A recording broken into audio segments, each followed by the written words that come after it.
Well, I'll tell you, John, that pregame ceremony was just completely overwhelming. It was way beyond anything that I had ever expected to happen, and it was tough to keep your composure out there because there's so many wonderful memories of so many great events and so many wonderful people.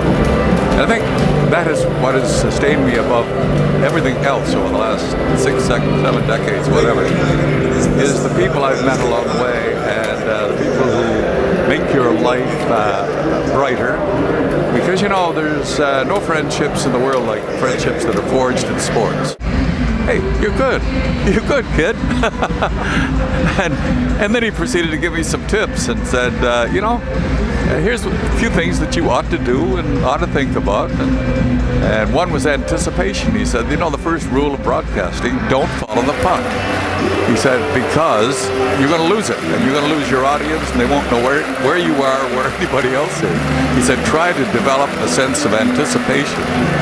And so, you know, give them the word picture of everybody who's on the ice. There'll be no surprises when somebody scores. And so, you know, I sort of picked up on that and had to work on that. But that was the first wisdom from the greatest of all time. I had 2 opportunities, one in Chicago, one in Philadelphia. But the Philly came in 1969 after we had moved back from, I had been in the Ontario Hockey League with London, doing the London Knights in the Ontario Junior League and the Western Mustangs in the Collegiate League.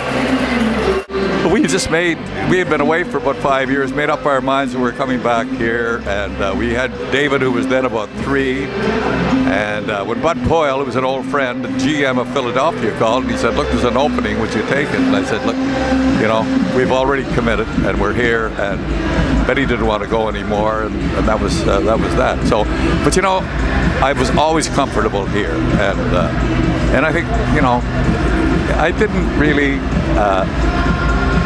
I didn't aspire to living in the huge cities. I just wanted to be, you know, at a smaller level, I guess, and you can judge that for whatever it was, whatever reasons, but that's basically what happened.